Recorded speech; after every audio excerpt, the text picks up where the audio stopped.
안녕하세요. 반갑습니다. 저는 안녕하세요. 더 성능 더 모임센터 강의장에서 매월 둘째, 넷째 금요일 날 오후 3시서부터 6시까지 제 나름대로 특수경매, 돈이 될 수 있는 특수경매 물건을 추천을 하고 권리 분석을 해드리고 있습니다. 제가 특수경매 권리 분석과 추천하는 것은 대부분이 지분경매 또는 건물이 있는데 건물은 매각제외 토지만 매각 또는 공장이 반값으로 하락했든지 농지인데 농지 취득 자격증명서를 발급받기 어려워서 반값 이하로 하락했다든지 또는 땅이 있는데 지적법상 도로가 없는 땅을 제가 건축허가는 받을 수 있는 땅. 즉, 이 얘기는 뭐냐면 우리가 어떤 땅을 투자할 때는 진입도를 반드시 보게끔 되는데 진입도로가 있느냐 없느냐는 것은 건축허가를 받을 수 있느냐 없느냐 핵심이 되는 겁니다. 건축허가를 받을 수 없다는 가격이 떨어질 수밖에 없는데 이렇게 맹지라도 건축허가를 받을 수 있는 맹지가 있고 건축허가를 받지 못하는 맹지가 있는데 건축허가를 받을 수 있는 맹지 같은 가격이 떨어진 그런 물건을 골라서 제가 그것을 허가를 받거나 농지증을 안 해주는 걸 농지증을 해결해 주거나 하는 방법을 설명해 드리는 겁니다. 그러니까 문제가 있는 걸 낙찰을 받아서 해결하고 빠져나와서 해결된 후에 매각을 해서 수익을 올리자 이런 뜻입니다. 그러니까 반드시 여기에 제가 이런 물건을 고르는데 해결할 수 있는 방법이 있을 때 설명을 하고 해결해 주는 방법을 설명을 드리는 것이라고 생각하면 됩니다. 자, 보면 오늘 여기 여러분들이 오셔서 제 강의를 듣고 있는데 여러분이 오늘 오신 것은 공부하러 왔어요? 돈 벌러 왔어요? 그렇죠? 그러니까 반드시 그 목적을 잊어먹어서는 안 된다는 얘기거든요. 제가 한 25년 동안 이 경매 강의를 하고 입찰에 들어가고 낙찰을 받고 매도를 하고 하면서 느낀 게 있기 때문에 오늘 이 경매로 여러분이 수익을 올리시려고 할 때 제가 오늘 이 5가지 얘기하는 걸 절대 머릿속에 명심하셔야 됩니다. 제일 첫 번째, 감정 가격을 믿지 마셔야 되는 겁니다.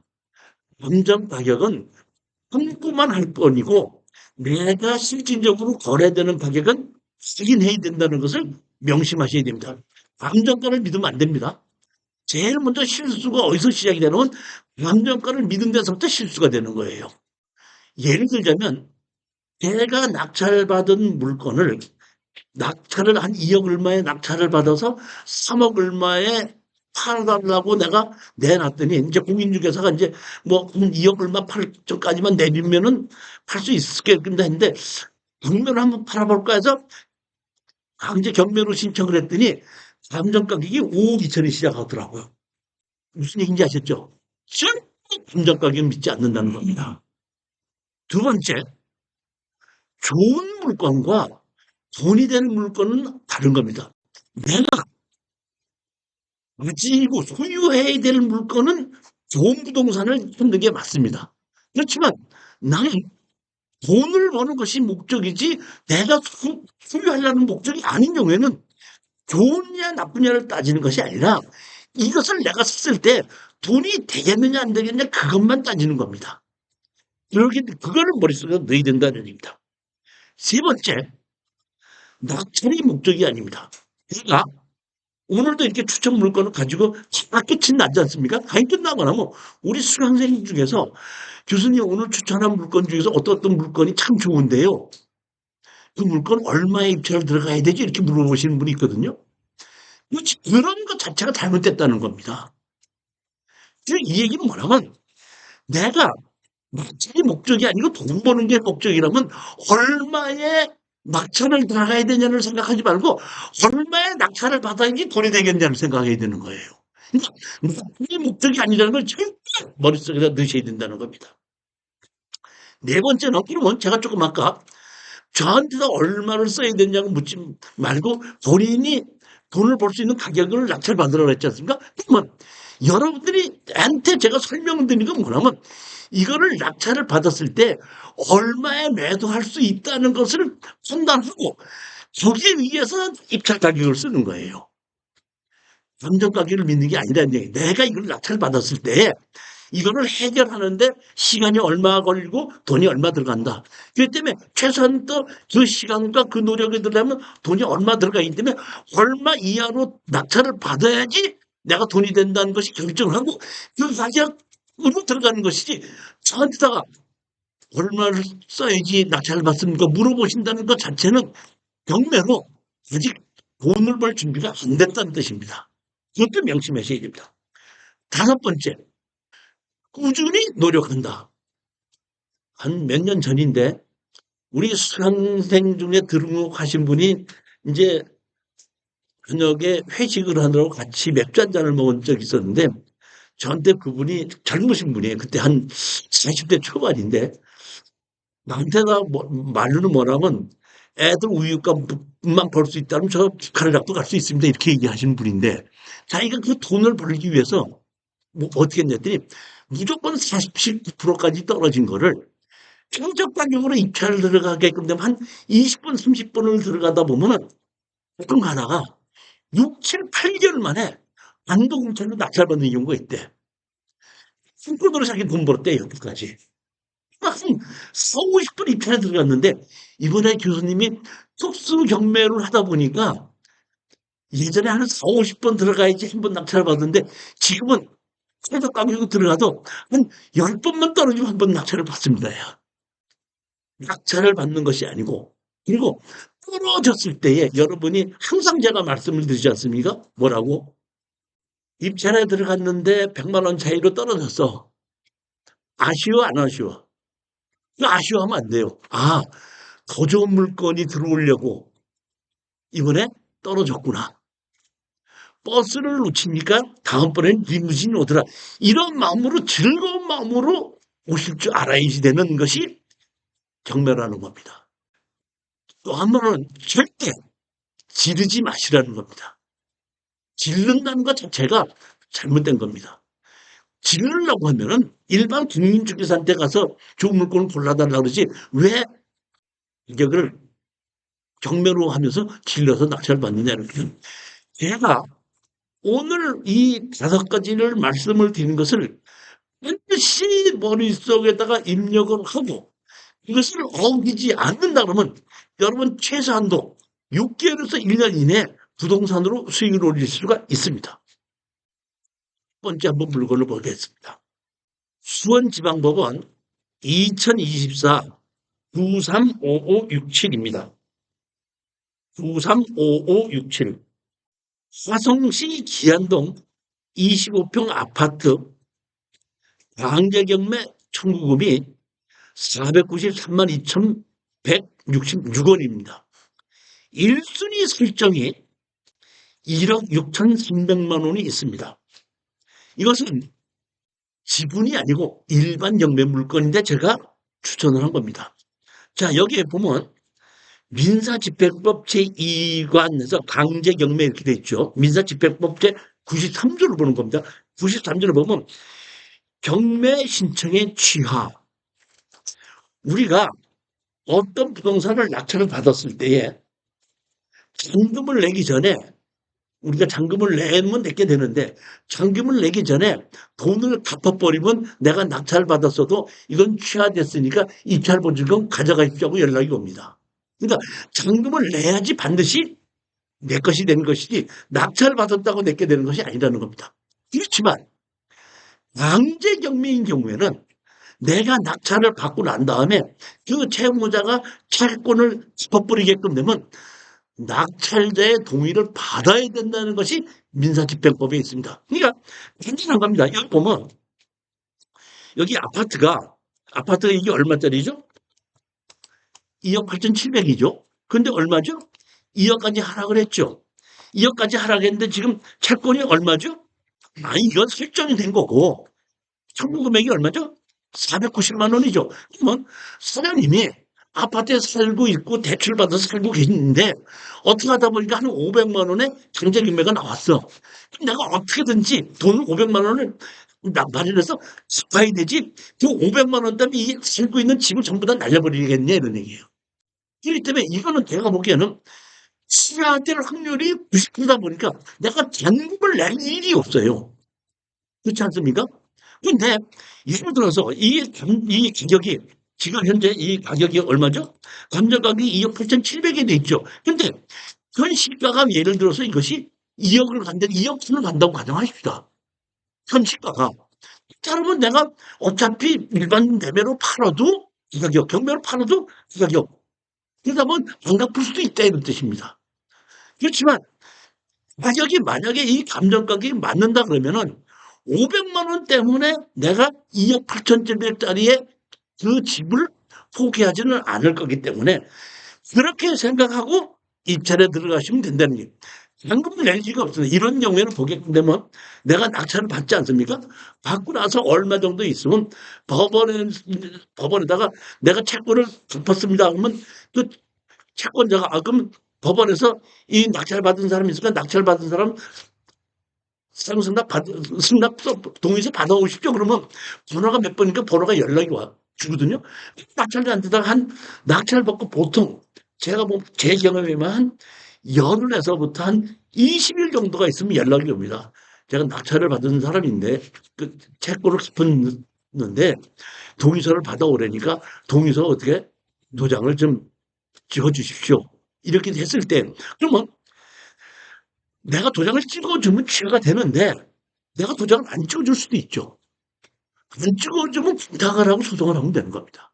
그렇기 때문에 내가 많은 금액을 요구하지 말고 그 채무가 얼마라는 거에 따라서 공탁 금액이 다르니까 거기에 맞춰서 내가 100만 원을 달라고 할 수도 200만 원을 달라고 했고 300만 원을 달라고 할 수가 있었거든요. 그럼 그 정도 달라고 그러면 주고 합의를 보고 나면은 돈을 내가 받았지 않습니까? 받고 나서 다시 한 열흘 정도 있어 법원에서 옵니다. 연락이. 아, 이거는 지금 경매가 취하됐으니까 입찰보증금 어디로 보내드릴까요?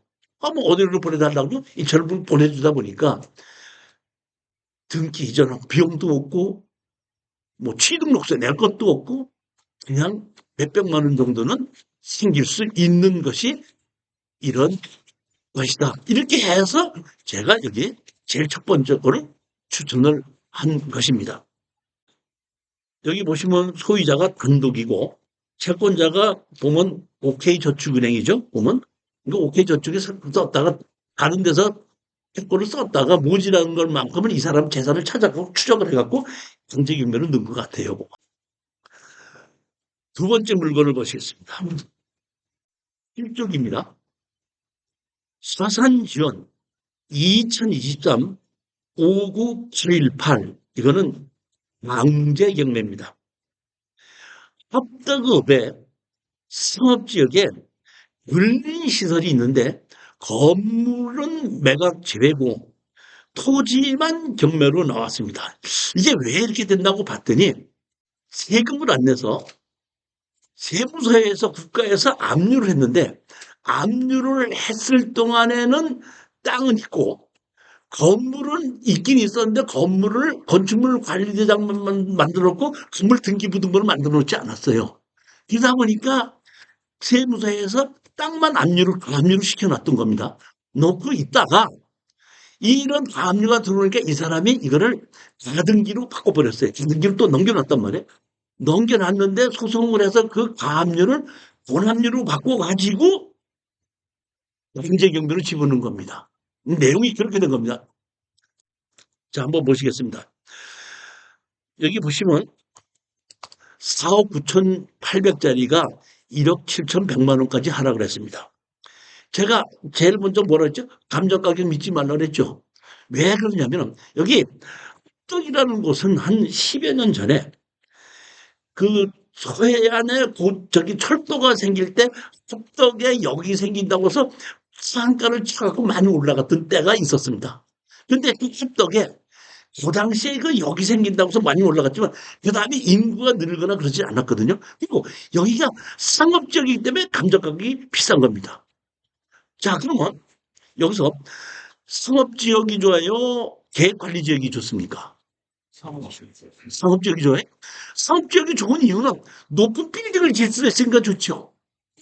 높은 빌딩을 지어도 사용하는 사람이 없다면 어차피 중독주택만 지어야 된다면 상업지역이나 계획관리지역은 똑같은 거란 얘기예요. 이 얘기는 여기서 이것이 상업지역이라고 해서 감정가는 높지만 상업지역으로 가치가 없을 때는 이 감정가격을 인정하면 안 된다는 얘기입니다. 그런 걸 여러분들이 명심하셔야 되는 것이기 때문에 아까 제가 감정가격을 믿지 말라고 얘기한 겁니다. 이런 의미에서 보는 겁니다. 자, 그러다 보니까 여기 보면 이렇게 집이 있는데 자 보시겠습니다. 권리 분석부터 먼저 해보겠습니다. 여기 보시면 뭐가 있죠? 보면 소유자 자신이 거주하고 있으며 중개사 사무실은 자신이 사용하고 있으면 나머지 세 개 점포는 비어있는 상태라고 진술이 이렇게 돼 있죠. 그런데 여기 아까 뭐라 돼 있죠? 대항력이 있는 뭐가 있죠? 미상했고 있음 이렇게 돼 있죠. 그러니까 사실은 건입자는 있을 수가 있는데 사실상 거주하는 사람은 없다는 뜻입니다. 자, 여기 보시게끔 되면은 뭘 표죠? 청구 금액이 얼마죠? 1억 8천이죠. 압류죠. 압류인데 어디서 했죠? 평택세무서죠. 평택세무서에서 압류해 놓은 겁니다. 원래는 압류를 해야 되는데 세금은 압류를 해야 되는데 세금을 압류했다는 얘기는 생절이 안 났다는 뜻입니다. 자, 그런데 여기 보면 그 후에 언제 했죠? 여기 보면 뭐가 돼 있죠? 여기 보면 가등기를 했죠. 압류는 2017년에 했고 가등기는 언제 했죠? 2020년도에 했죠.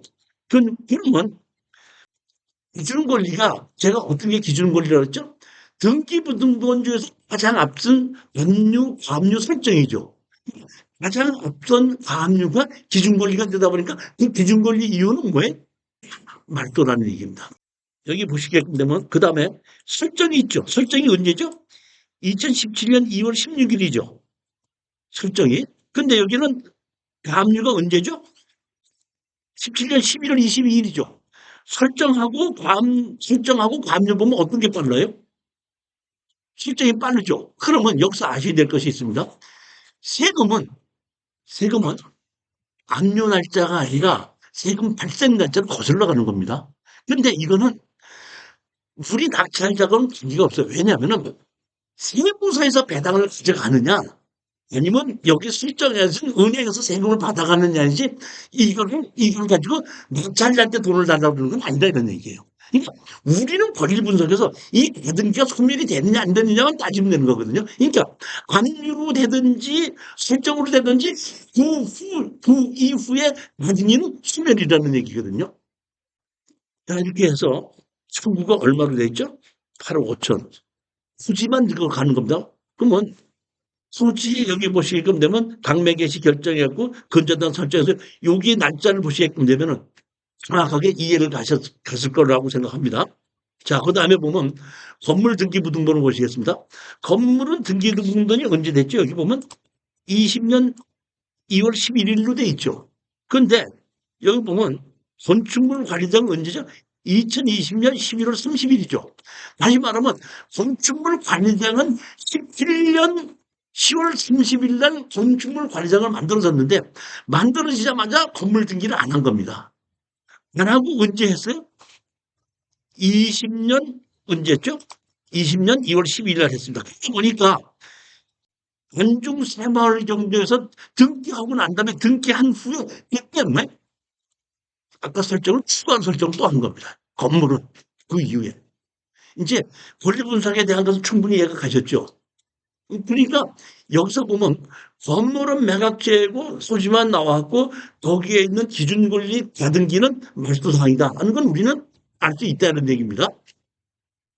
그러면 이제 내가 낙찰을 받았으면은 건물을 내가 낙찰을 못 받았으니까 건물 주인하고 협상을 해서 건물 주인이 내 땅을 다시 사가든지 아니면 건물을 내 걸로 만들든지 둘 중에 하나를 해야 될 거 아닙니까? 그럼 우리는 건물 주인에게 건물 철거하고 나가라. 건물 철거하고 나갈 때까지 뭘 달라거나 지를 달라. 신청을 하게끔 되면 건물 주인이 내 건물을 팔겠다든지 아니면 내 땅을 쓰겠다든지 결정을 하겠죠. 그러면 그때 이 사람, 이 건물 주인이 나 법정지상권이 있어야 주장할 수 있겠죠. 그러니까 땅 주인과 건물 주인이 같으니까 법정지상권 인정이 되죠. 그러니까 나는 출구하고 나가라고 소송을 하게끔 되면 상대편에서 나 법정지상권이 있으니까 탈거는 못해. 그 대신 내가 지류는 줘. 지류를 준다고 할 때는 지류를 뭘로 결정하죠? 행정감이 결정하죠. 그러면 여기서 지류를 하게끔 되면 판사님이 다시 지류 감정 신청하라 그래요. 지류 감정 신청하라 그래도 지금 현재 가격하고 10% 이상은 안 틀려요. 즉 이 얘기는 우리로서는 이거를 낙찰을 받았다고 했을 때는 1억 7천을 우리 1억 8천의 낙찰을 받고 지류를 받는다 그러면 4억 9천을 가지고 지류를 받는 거예요. 그러니까 우리가 약 2.5배를 받는다 그러니까 년 3%를 받는다 그러면 2.5배는 7.5% 지료를 받는 거예요. 한국에서는 건물 주인이 법정 상권이 있다고 버텨도 년 7.5%를 내면서 땅 주인도 아니면서 낼 수 있게끔 견디지 못할 거기 때문에 한국에 가서는 건물 주인과 우리가 협상을 하게끔 될 거다 이런 얘기거든요. 그러면 우리로서는 제일 좋은 게 뭐냐면은 건물 주인에게 매도하고 나오는 겁니다. 그러면 이런 걸 소송을 하게끔 되면 제일 먼저 소송을 하면 재판장이 나가지 않습니까? 나가면 원고 누구 나왔습니까?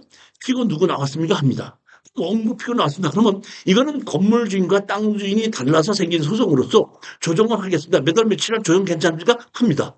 조정을 하게끔 되면 이거는 건물 주인이 땅이 땅 주인이 달라서 생긴 거니까 건물과 땅 주인이 건물 주인이 땅을 사든지 땅 주인이 건물을 사도록 조정을 하겠습니다 이러거든요. 그러면 제일 먼저 여기서 거주하고 있는 사람에게 이제 조정위원이 먼저 물어보겠죠.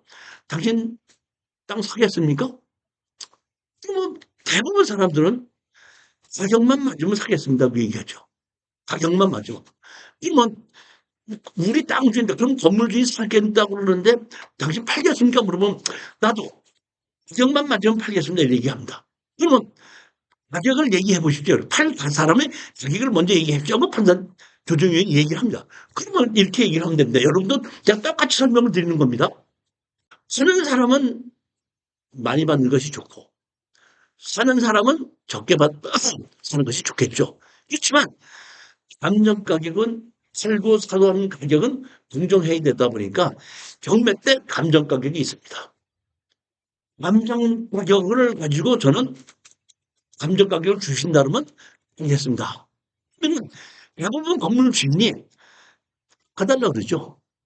그러니까 감정 가격에서 내가 70% 정도를 매도를 하고 팔겠다는 했을 때 아까 제가 제일 먼저 할 때 내가 실증이 안 되고 공인중개사한테다가 물어봤을 때도 감정은 지금 4억 9천으로 됐는데 이거 실질적으로 거래는 3억 정도밖에 안 됩니다.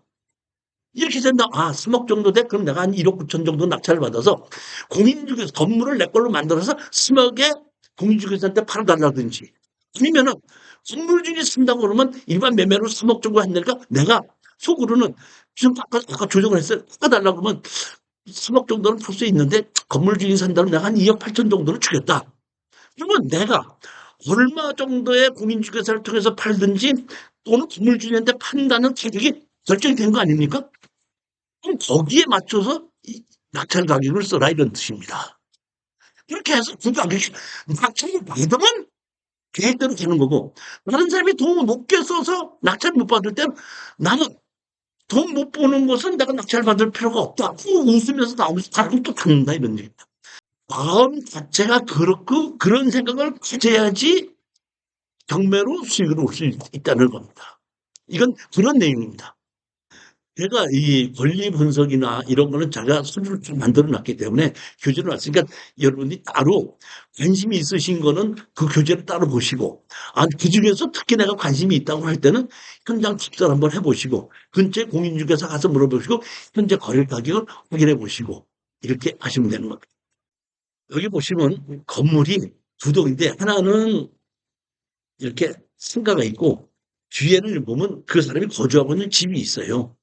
그렇기 때문에 제가 생각하기엔 이 사람이 이 집을 지키기 위해서 가등기도 해놨었고 보조하는 것이기 때문에 우리가 감정가의 한 70% 정도로 내가 매도를 한다 그러면 건물 주인이 다시 확률이 아주 높아요.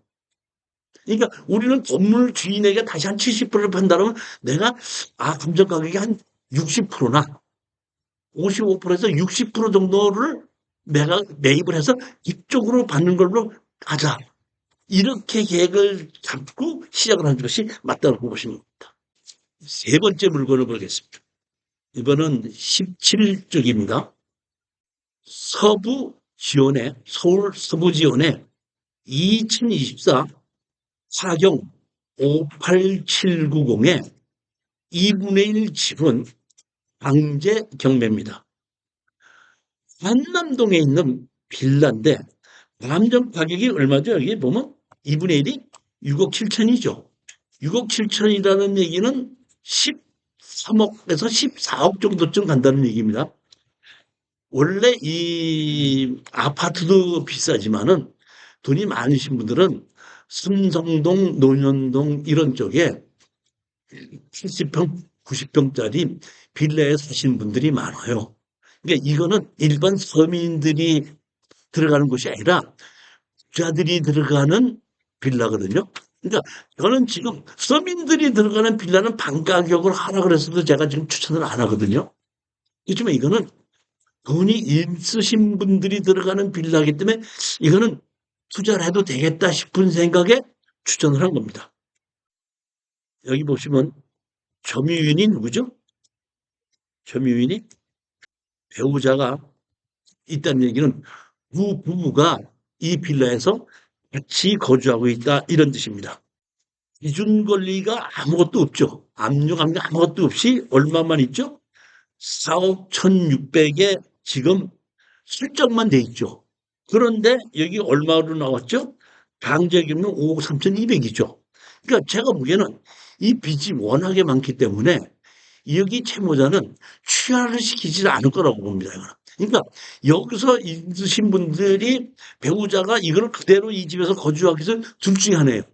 공작 우선 경매를 잘 알아서 공작 우선 매수를 할 수 있다 그러면은 우선 매수를 하는 거고 아니면은 낙찰 받은 우리한테다가 우리 집을 다시 자기가 매입을 해야 되는 거고 만약 이 경우에 이 사람이 돈이 현금이 4, 5억이 없다 그러면은 이 집을 파는 수밖에 없겠죠. 보면. 그러면 우리는 낙찰을 받고 난 다음에 거기 있는 사람에게 앞으로 우리 앞에 공인중개사 내놔서 같이 팔자. 같이 팔자.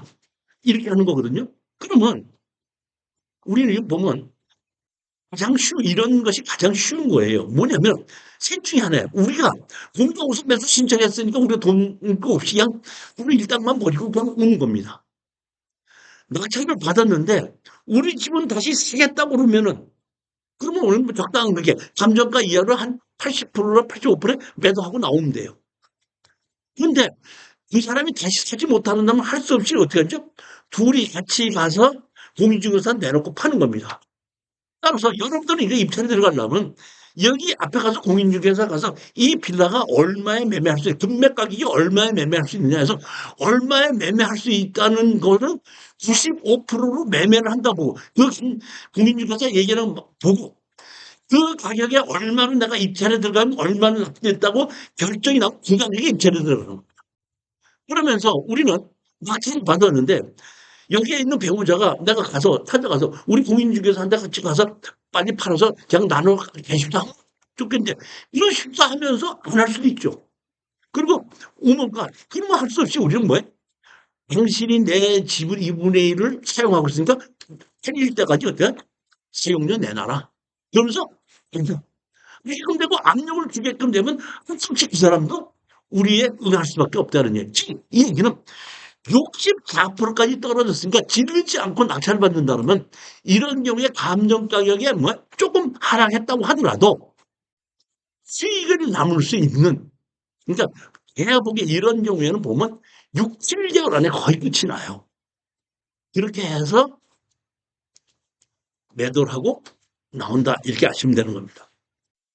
여기 보면 이렇게 빌라가 입구가 아주 고급 빌라인데 여기가 맨 끝에 이렇게 보면 다른 빌라보다 조금 작은 쪽에 하나예요, 공원.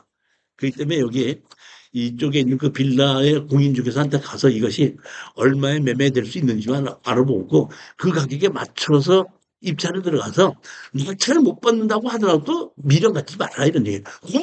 돈을 벌지 못하는 걸 낙찰받아도 뭐하냐 이런 얘기예요. 네 번째 물건을 보시겠습니다.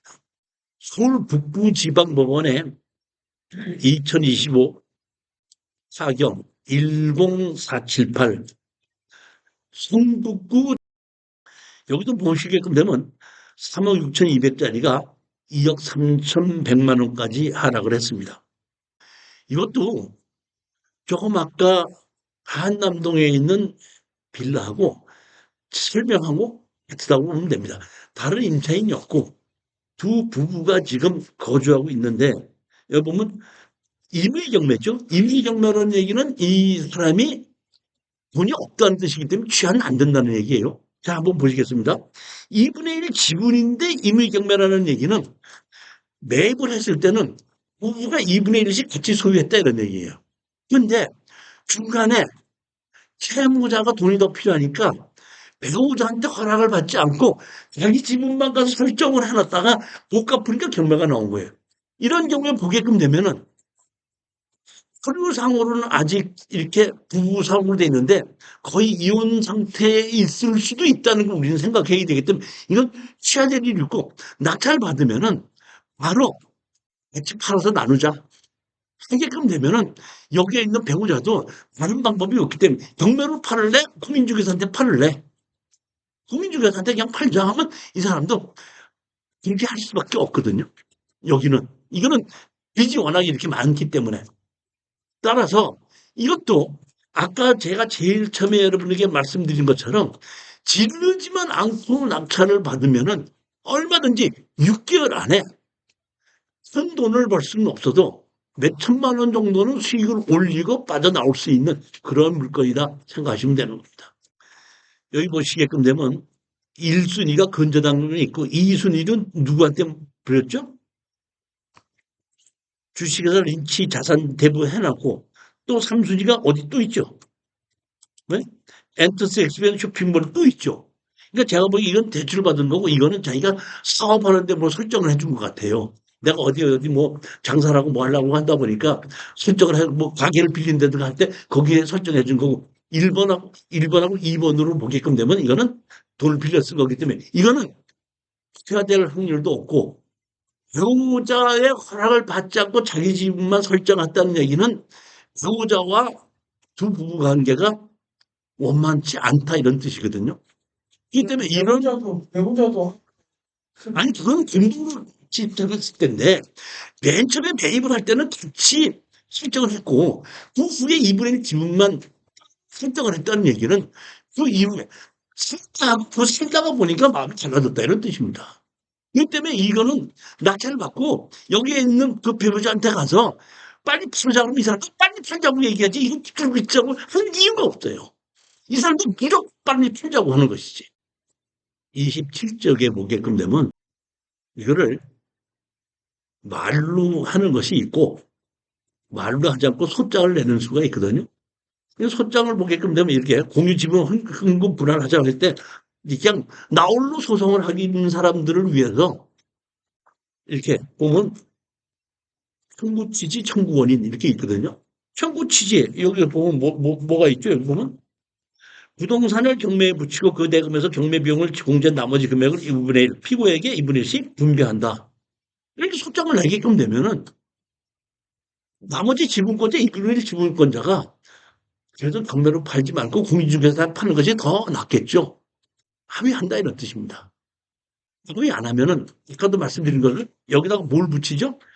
팔릴 때까지 네가 내 지분을 사용하고 있으니까 지료까지 포함을 해서 시간이 끌면 끌수록 그 사람의 지분 그만큼에 나간다는 것을 압력을 주게끔 됐을 때 그 사람도 빨리 팔게끔 협조를 한다는 얘기죠. 그러니까 제가 보기엔 조금 이런 걸 잘 모르시는 분들에게 처음에 한번 가서 얘기해 보면 빨리 알아듣으신 분은 그냥 그 빨리 같이 나오고 공인중개사 가서 내놓읍시다 하는데 조금 미적거리면 바로 소장을 내놓고 소장 내놓고 난 다음에 진행하면 아무 문제가 없다는 뜻입니다. 제가 이 특수 경매를 추천을 하게끔 되면 낙찰을 받았다고 해서 다 끝나는 게 아니고 낙찰 받으면 30% 정도가 해결이 된 겁니다. 문제점을 해결하고 나면은 40%가 해결돼 총 100%라면 70%가 해결이 된 거고 지분권자한테 팔든지 공인중개사한테 맡겨서 팔든지 경매로 팔든지 어떻게든지 팔아서 끝이 나서 내가 회수를 해야지 100% 끝이 나는 거거든요. 따라서 여러분들은 낙찰을 받고 나면 끝나는 것이 아니라 낙찰을 받고 돈을 벌 때까지 저에게 같이 도움을 받으라 이런 뜻입니다. 가끔 가다가 공부를 좀 열심히 하겠다고 하시는 분이 있거든요. 몸이 아프면 자기가 의학 서적을 보고 공부를 해야 돼요. 아니면 의사한테 가서 물어봐야 돼요. 어떤 게 빠릅니까? 그러니까 이런 특수 장면은 그냥 공부를 해서 익히겠다고 하지 말라는 얘기예요. 그러니까 여러분들은 그냥 1년에 120만 원이라고 내놓고 낙찰을 받아서부터 중간에 해결하는 것부터 설 때까지 저한테 다 도움을 받으면 되고 제가 여러분들이 낙찰을 받고 제가 해결해 주는 법문을 가르쳐주고 도와드리고 할 때까지 만들어주면 내가 나한테 물어봤으니까 돈 내놔 하지 않고 컨설팅 비용 낙찰 받아도 컨설팅 비용 내놓으라고 하지 않아요. 여기 우리 김 사장도 있고 여기 박 사장도 지금 낙찰을 받아서 두 분 다 몇천만 원씩 지금 그 수익을 보는 걸 앞두고 있는데 제가 낙찰 받았다고 해서 먼저 주에 낙찰 받으셨나? 그 낙찰 받았다고 제가 저한테 의논을 하고 어떻게 하라고 해서 내가 그럴 땐 어떻게 하고 어떻게 하라고 쭉 설명을 다 하고 있는데 낙찰 받았다고 제가 컨설팅 비용 내놓으라고 그래요. 제 얘기는 특수경매는 낙찰 받았다고 해결되는 것이 아니라 현금을 죄진했기 때문에 해결이 되는 거거든요. 그러니까 낙찰 받고 난 다음에 마무리할 때까지 저하고 같이 의논하자 이런 뜻입니다. 이것을 내가 공부를 해서 내가 실력을 익혀서 내가 다 하겠다. 공부해서 실력을 익히면 되겠죠. 근데 여러분 아셔야 될 것은 저도 열심히 공부하고 20 몇 년 동안 경매라고 경험을 다 하다 보니까 이제는 지금 알만하거든요. 근데 알만하면 뭐예요? 나이가 너무 많이 먹어가고 돈을 벌어도 쓸 데가 없는데. 여러분들도 공부 많이 하면 그렇게 돼요. 실력이 늘겠죠. 돈을 왜 벌어요? 쓰려고 버는 거 아니에요? 그럼 쓸 수 있는 건강이 있을 때 그때 돈을 벌어야 되는 것이지. 열심히 공부해갖고 나중에 돈 벌어도 쓸데없는 몸이 따라주지 않는데 돈은 벌어서 뭐하냐 이런 얘기예요. 그렇기 때문에 여러분들은 제가 말씀드리는 것은 한 달에 10만 원씩 내는 걸 아까워하지 말라 이런 얘기예요. 1년 동안에 한 개만 낙찰을 받아서 제가 도와주는 걸로 해도 몇천만 원의 수익이 생기는 걸 그냥 한 달에 10만 원 내는 거를 뭘 그렇게 아까워하냐 이런 얘기입니다. 모든 걸 처음부터 끝까지 도와주고 있는데 제가 너무 제 자랑만 너무 많이 했나요? 제가 너무 제 자랑만 많이 한 것 같은데 하여튼 뭐 이런 얘기하고 들으세요. 요새 뭐 자가 발전 시대라니까. 다섯 번째 물건을 보시겠습니다. 안양시 오피스텔 2024 108867 강제 경매입니다. 이거는 오피스텔인데 2분의 1 강제 경매인데 청구 금액이 제가 보기에는 1,900만 원이에요.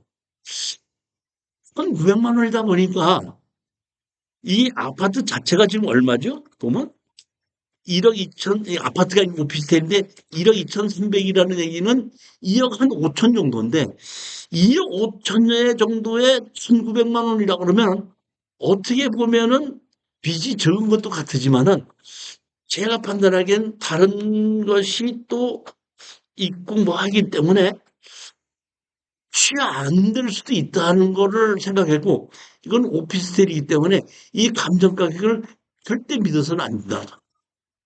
따라서 이 가격을 거래 가격을 다시 한번 확인해 보시고 권리 분석상으로는 2분의 1 지분에다가 그 그러니까 소유권자들, 지분권자들이 점유하고 있기 때문에 2분의 1을 낙찰을 받으면 우리 낙찰 받은 사람하고 협상을 해야 되는 건 틀림없습니다. 틀림없는데 협상을 할 때 감정 가격에 실질적으로 감정 가격에 실질적인 거래 가격으로 내가 내 가격의 90%에 넘겨준다고 생각을 하고 거기에 맞춰서 입찰에 들어가야지 된다 이런 뜻입니다. 그렇기 때문에 이건 권리 분석상은 아무 문제가 없지만은 현재 거래가 얼마에 어떻게 되고 있는지는 반드시 여러분이 확인하고 거기에 맞춰서 입찰 가격을 쓰셔야 된다 이런 얘기입니다. 이것도 보면 얼마 64%까지 하락을 했기 때문에 조금 금전적으로는 여유가 있지 않을까 싶은 생각에 추천을 한 겁니다. 자, 여기 보시게끔 되면 뭐가 있죠? 보면 점유자가 분명히 있는데 그 점유자는 공유자의 동생이며 임대차 간지 없이 거주하고 있고 이렇게 돼 있죠?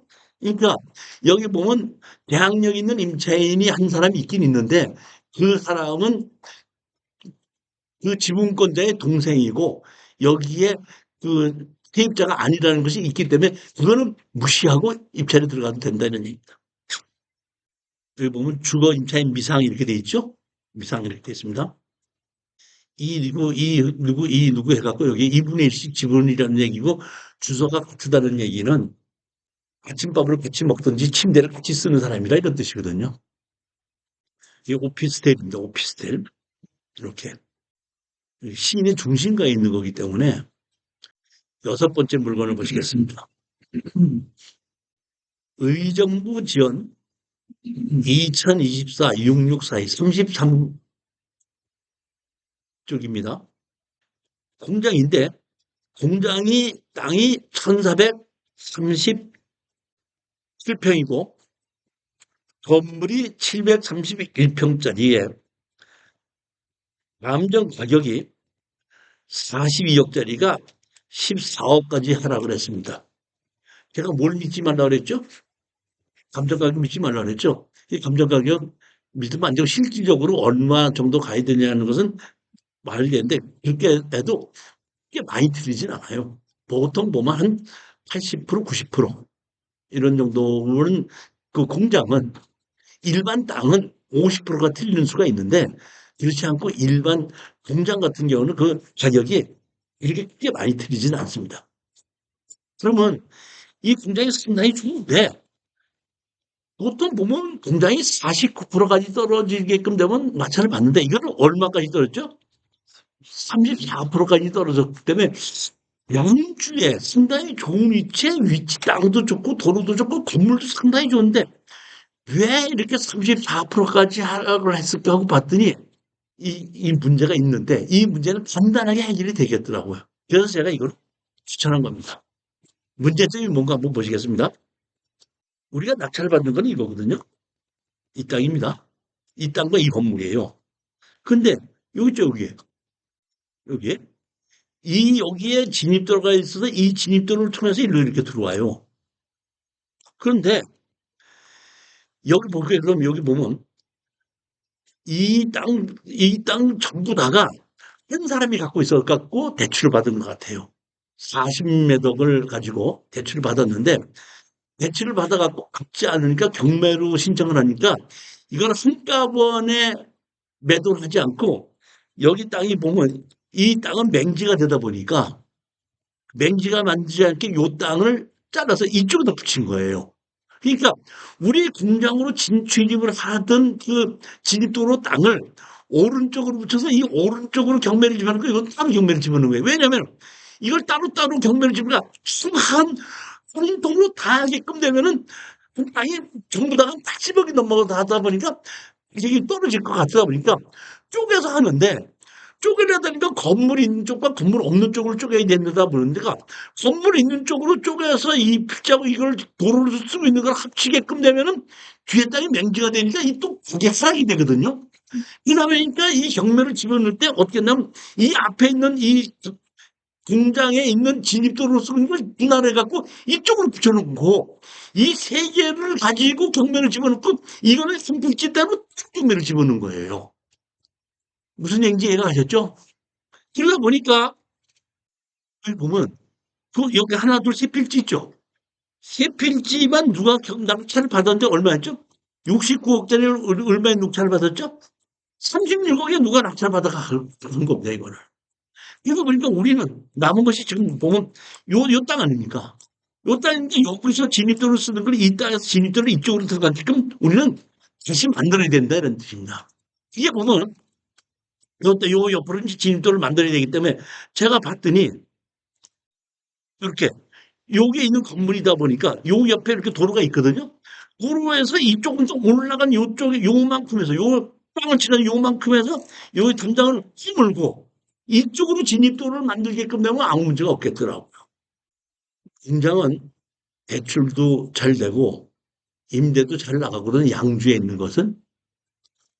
그리고 감정 가격만 크게 틀리지 않다 그러면은 이거는 제가 보기에는 한 5억에서 10억 정도를 수익을 올리는 건 크게 어렵지 않는 물건이라고 봐요. 물론 제가 보기에는 낙찰을 받고 난 다음에 이쪽에 제가 지금 여기 화살표 있는 이쪽에 있는 것을 포크레인을 들여가지고 대문을 다시 만들고 정리를 싹 해놓고 난 다음에 이 우리 것만 가지고 따로 임대를 주고 매매를 한 개 놓게끔만 된다고 하더라도 아무 문제가 없다. 그러니까 감정 가격에 우리가 60%에만 매도를 해도 우리는 수익이 남을 수 있고 이런 공장은 법인으로 받아도 되고 대출도 하고 팔릴 때까지 월세를 받을 수 있고 그러니까 우리는 땅을 사놓고 월세를 못 받고 팔릴 때까지 기다려야 되고 내가 개발을 해야 되는데 공장이 가장 좋은 곳이 땅값 이하로 떨어진 공장을 우리가 낙찰받는다 이런 얘기입니다. 자 보게끔 되면 지금 얼마죠? 지금 보면 최저 가격이 얼마로 돼 있죠? 14억이죠. 근데 땅 가격만 가격이 얼마죠? 21억이죠. 그러면 우리는 15억의 낙찰을 받아서 땅 가격이 20억에만 매도를 한다고 치더라도 건물은 그냥 주고 이거 우리가 4, 5억 정도를 벌 수가 있는데 내가 내놓은 바로 팔리는 건 아니지 않습니까? 그러니까 나로서는 낙찰을 받고 대출을 받아갖고 은행 이자를 팔릴 때까지 은행 이자를 내야 되는데 내가 여기서 월세 들어오는 걸로 은행 이자를 대출받은 걸 갚아가는 거예요. 그러면서 한 1년이고 2년이고 기다렸다가 매도를 하고 나온다 이런 얘기입니다. 자, 또 하나 말씀드리는 거죠. 제가 이건 공장이니까 뭘로 낙찰받아도 된다 그랬죠? 법인으로 받아도 된다 그랬죠? 법인으로 낙찰받았죠? 그러면 공장을 팔아야 돼? 법인을 넘겨줘도 돼. 2년 이상 돼가고 법인 공장이 대표이사를 넘겨줘도 되는 겁니다. 그러면 주식을 파는 것이 공장을 파는 건 아니에요. 잘 판단해 보시고 여러분이 마음에 들면은 확인해야 될 게 제가 뭘 확인해야 된다 그랬죠? 실거래 가격. 그다음에 그 중간에 그 근처에 공장이 얼마에 세가 나가나. 낙찰을 받으면 내가 대출을 얼마를 받을 수 있는가. 그랬을 때 월세가 얼마쯤 나올 수 있는가. 이런 걸 다 계산해 보고 거기에 맞춰서 입찰 가격에 들어가라 이런 얘기입니다. 그러니까 내가 수익을 얼마에 풀 수 있고 얼마 할까 했다는 것이 결정이 돼야지 거기에 맞춰서 내 낙찰 가격이 가야 되는 것이 여기 감정가를 믿고 내가 낙찰 가격을 써서는 실수가 생긴다 이런 얘기. 그러한 권리 분석을 여러분이 명확하게 할 수 있어야 된다는 얘기입니다. 교재에는 제가 이제 정확하게 설명을 다 하지 않지만은 교재에는 권리 분석이 자세히 되어 있기 때문에 여러분들이 제가 오늘 추천하는 것 중에서 마음에 드시는 것이 있을 때는 권리 분석을 자세히 보시고 궁금한 것이 있을 때는 따로 물어보시는데 대부분이 전화로 물어보거든요. 그럼 전화를 내가 받을 때 내가 이 물건 보고 있어? 다른 거 하고 있어요. 그럼 내가 답변을 하려면 이게 법무도 내가 답변을 해야 될 거 아니에요. 물어보는 거를. 그렇기 때문에 문자로 물어를 보시면은 내가 컴퓨터에 앉아서 볼 수 있게끔 다 만들어 놓고 문자로 답변을 하든지 제가 전화해 갖고 현황을 같이 그 물건을 보면서 내가 설명을 드린다는 얘기. 그러니까 전화로 물어볼 생각을 하지 마시고 항상 문자로 먼저 문자를 주시고 그러면 내가 그거를 전부 다 사전에 컴퓨터를 놓고 펴놓고 물어보는 거에 대해서 이건 이렇게 됐습니다. 이렇게 됐습니다. 이렇게 했습니다. 설명을 해드린다는 얘기죠. 그럼 물어보는 거에 대해서 따로 제가 돈을 받느냐? 한 달에 얼마 낸다 그랬죠? 10만 원 내는데 그 물어보는 비용까지 다 들어갔고 낙찰을 받고 해결하는 방법을 설명해 주는 것도 다 들어가 있다는 얘기예요. 제가 오늘 공개 강의했기 때문에 새로 단말기를 갖고 왔거든요. 카드 단말기 안 갖고 오면 현금으로 내라고 그러시는데 오늘 카드 단말기 갖고 왔으니까 제 말에 현혹되신 분은 오늘 카드 단말기를 갖고 가세요. 그럼 내가 이거를 보면서 아쉬운 것이 내가 내 나름대로 아쉬운 것이 뭐냐면 공장이라고 보기에는 창고라고 보는 게 좀 맞을 것 같더라고요. 이게 2층 건물이더라고요. 내부를 보면 원래 보면 우리가 임대가 잘 나가는 그 공장들은 내부에 오버헤드 크레인이 있어요. 크레인이 있어서 그 안에 있는 물건을 안에서 옮기고 있는데 이거는 뭐 이 공장에는 지금 크레인이 없고 1층, 2층으로 돼서 물건이 쌓아져 있어요. 그러니까 실질적으로 제가 이거를 그러니까 공장으로 허가를 냈지만은 사용하는 것은 공장이라고 보다는 창고 용도로 더 많이 쓰는 것이 아닌가 싶은 생각이 들거든요. 그러니까 그런 것을 염두에 두고 현장 답사를 하고 건축주계사한테 물어봐야 돼요. 주변이 전부 다가 공장지대이기 때문에 여기는 아파트처럼 가격이 얼마라는 것이 이미 결정이 돼 있고 임대라는 걸 줄 때는 얼마라는 것이 다 결정이 돼 있어요. 그렇기 때문에 현장만 가서 조사를 해보시면은 이 임대 주면 얼마를 받을 수 있습니다. 얼마 합니다. 매매는 얼마 합니다. 다 나와 있습니다. 이런 것은 주변이 나 홀로 공장이 아니라 주변이 전부 다 공장지대이기 때문에 서양주 인천 텐지소 여기 상당히 집값더라고요. 자, 이번에 또 한번 보시겠습니다. 이번에 제가 이렇게 항상 이렇게 국토교통부나 정부에서 새로운 정책이 많이 만들어지면은 보도 자료를 한번 제가 항상 이렇게 같이 추천 물건을 할 때 그 보도 자료를 내밀고 있는데 여기 가장 중요한 거는 정부에서 지방에 있는 부동산이 하도 가격이 하락하다 보니까 원래 문재인 정부에서 뭐냐면 주택을 가진 사람, 1주택을 가진 사람이 또 주택을 살 때는 4%, 그다음에 8%, 12% 이렇게 해서 우리 수강생 한 분이 제주도에 있는 땅 한 필지에 집이 3개 있는 거를 낙찰을 받았거든요. 한 채는 4%, 두 번째는 8%, 세 번째는 12% 같은 있는 집을 이름으로 취득세를 냈어요. 근데 지금 여기 보시게끔 되면은 세컨드 홈, 참 세컨드, 나 어렸을 때 세컨드 소리를 많이 얘기를 많이 들었었는데 이제 세컨드 주택입니다. 세컨드 주택을 소멸 지역에 인구 소멸 지역에 살 때는 여기에 보면 뭐를 있죠? 보면 양도세, 종부세, 재산세, 취득세를 감면해 준다 하는 것을 지금 발표하는 겁니다. 그럼 여기 아시는 건 여러분 여기 보면 제가 행정안전부에 들어가서 조사를 해봤습니다.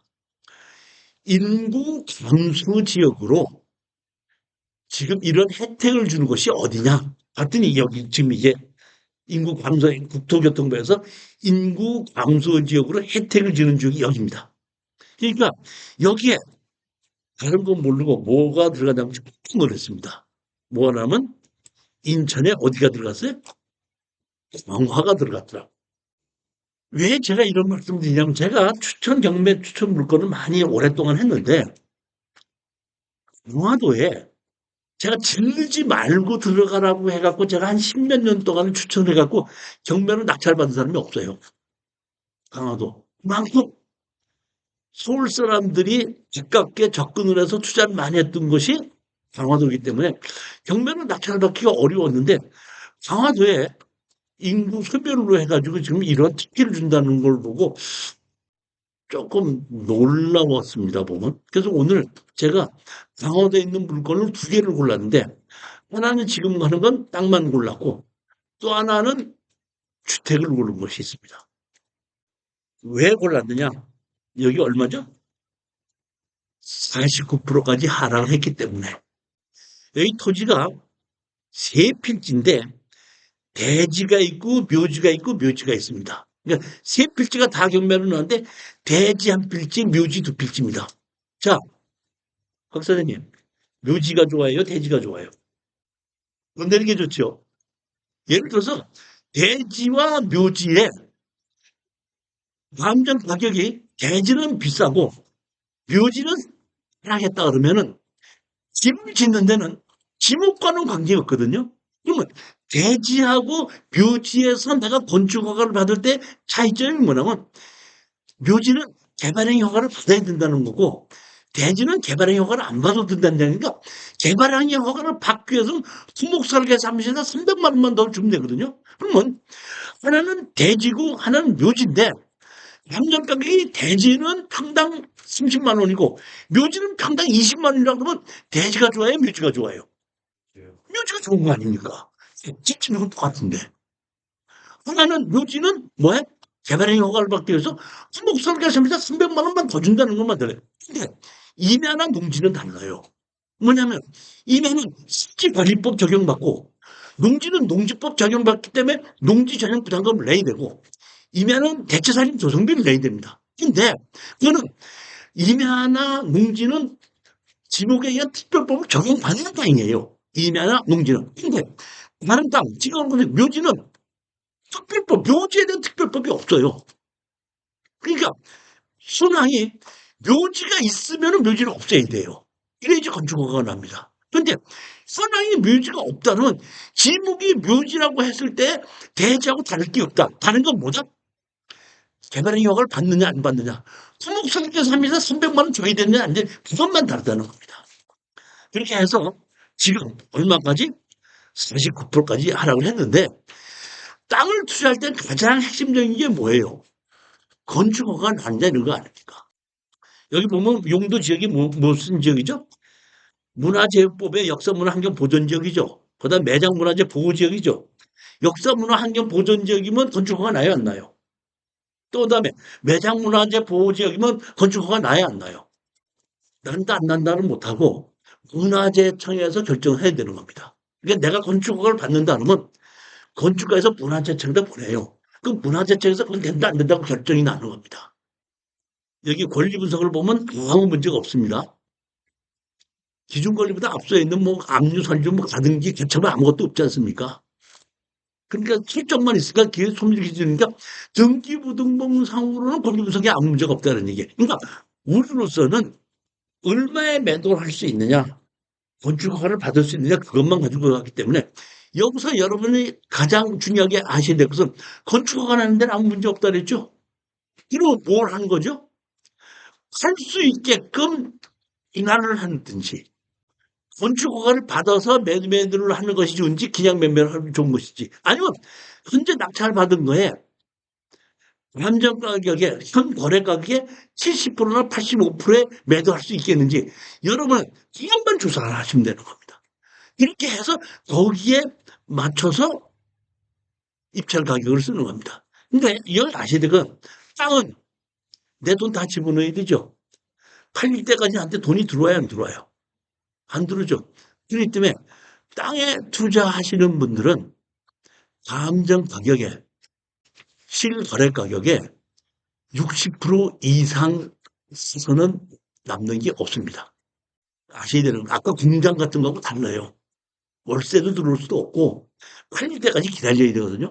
그러니까 팔리기 위해서는 분할을 해야 되든지 건축 허가를 받아놔야 되는데 이 땅 자체는 제가 보기엔 현재 있는 상태로는 제가 보기엔 이게 분할하기가 어려워요. 왜 분할하기가 어렵죠? 다시 말해 여기는 요게 하나가 묘지입니다. 도로가. 그럼 요 땅이죠. 요 땅 하나가 전부 다 한 사람이 다 해야 돼. 잘라서 팔아야 돼요. 잘라서 팔으면 이렇게 잘라야 되겠죠. 이렇게. 이렇게 잘라야 될 거 아닙니까? 이렇게. 이렇게 잘라야 되는데 이렇게 잘라서 팔아야 되는데 그냥 잘라다 하면 안 잘라주기 때문에 이런 경우에는 두 사람이 같이 공동으로 같이 사는 겁니다. 같이 사가지고 공유물 분할을 해갖고 이렇게 잘라서 대지도 두 필지 팔고 있는 묘지도 두 필지로 만들어서 대지 묘지 잘라놓은 거 한 필지 대지 묘지 한 필지씩 이래서 매도를 해야 되기 때문에 이런 경우에는 나 혼자 산다고 해도 나 혼자 사지 않고 부부가 같이 사서 같이 나누는 겁니다. 그러니까 이런 준비를 연법할 수 있는 이런 준비를 먼저 하는 것이 선행돼야지 우리가 수익을 올릴 수 있는 것이지 그런 매도하는 거에 대해서 시각하지 않으면은 우리가 낙찰을 받아도 수익을 조금 벌기 어려울 수 있다는 얘기다. 그러니까 그러한 것을 가지고 제가 설명을 여러분들에게 해드리는 겁니다. 여기 보면 이렇게 있는데 여기도 도로가 있지 않습니까? 근데 제가 이렇게 로드뷰를 봤더니 이 땅하고 이 땅하고는 높이 차이가 났기 때문에 이쪽에서 도로가 들어올 수가 없어요. 그러니까 반드시 이쪽에서만 도로가 들어와야 되거든요. 이쪽에서 도로가 들어와야 된다는 얘기는 예를 들어서 보면은 이렇게 분할한다고 할 때는 이쪽으로 뭐해? 도로를 내둬야 된다는 거든지 아니면 이 앞에 있는 도로를 써서 이쪽 도로를 진입을 하게끔 한다야 된다든지 하는 그러한 것을 선행이 돼야 되기 때문에 여기 앞에 보시면 여기에 건물이 지어져 있거든요. 건물이 지어 있고 여기 뭘로 돼 있죠? 도로로 돼 있다 그러면 이 도로가 여러분이 입찰을 하시기 전에 이 앞에 있는 도로가 도로 대장에 올라가 있다 그러면 내가 도로를 만들자고 이 앞에 도로까지 만들어서 분할해서 이 도로를 쓸 수가 있는 거고 이 앞에가 도로 대장에 올라가 있지 않다 그러면은 내 땅에서 도로를 만들어서 해야 된다. 이런 것까지 다 같이 거리 분석을 할 줄 알아야 된다 이런 얘기입니다. 자, 오늘 이렇게 해서 여기 땅이 이렇게 있고 집이 있고 근데 제가 아까 얘기했죠. 매장 문화재라고 그랬죠. 매장 문화재 건축허가 난다 안 난다는 거는 어디다 알아봐야 된다 그랬죠? 문화재는 알아봐야 된다. 근데 자 보십시오. 이 땅에 보면 여기에 다 건물이 지어져 있죠. 그러면 요 땅은 건물을 지을 수 있고 요 땅만 매장 문화재 때문에 건물 못 짓는 겁니까? 지역으로 보게끔 되죠. 그렇기 때문에 여기 근처에 만약에 집이 지어져 있지 않다 그럴 때는 문화재청에다가 이 매장 문화재에 대해서 건물을 짓는 걸 다시 한번 해야 되고 어떤 경우에 지표 조사를 해야 된다는 경우가 있습니다. 그런데 이미 우리 땅 바로 옆에 건물이 지어졌다는 얘기는 지표 조사가 끝이 났다는 뜻입니다. 그렇기 때문에 이런 매장 문화재로 지정이 됐다고 하더라도 우리가 건축허가 받는 데는 문제가 없다. 이렇게 판단해도 틀린 생각은 아니라는 겁니다.